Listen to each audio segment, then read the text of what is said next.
How you choose to identify can be a very personal matter. Sometimes people can discriminate against you and treat you poorly because of how you identify.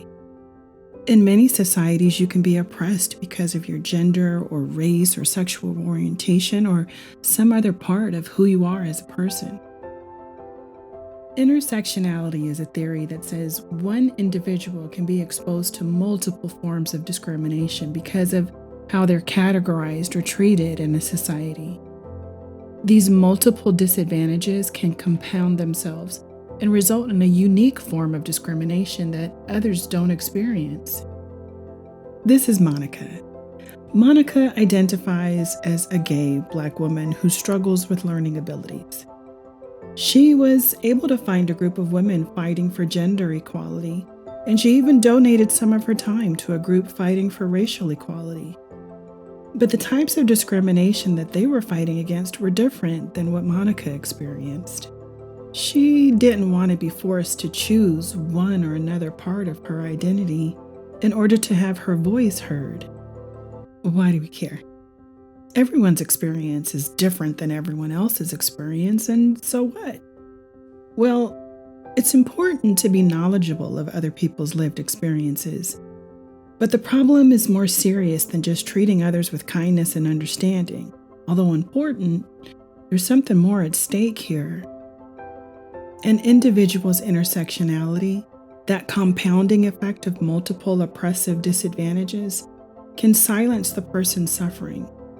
Oftentimes, their unique problem isn't shared by the larger group.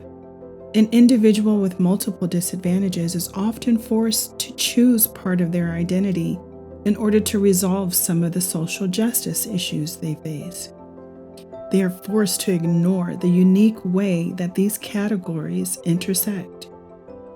An individual's intersectionality can also keep them from legal protections, as their unique problem is not a problem for the main minority group.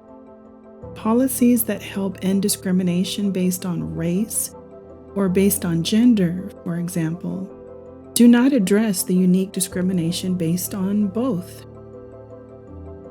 It's imperative that societies continue to seek an end to policies that oppress people because of who they are. Societies need to be vigilant to address compounding effects of intersectionality. For example, repeatedly being exposed to discriminatory or degrading experiences. These experiences can impact individuals financially, generationally, emotionally, and physically. A commitment to social justice requires that a society remain vigilant in ending policies that may adversely impact individuals. We must also ensure legal protections are in place for those whose intersectionality leaves them on the fringes of society. A commitment to change means we engage in new ways of thinking about a problem, new ways that require us to hear others, be aware of our surroundings, and demand inclusion in our decision-making processes.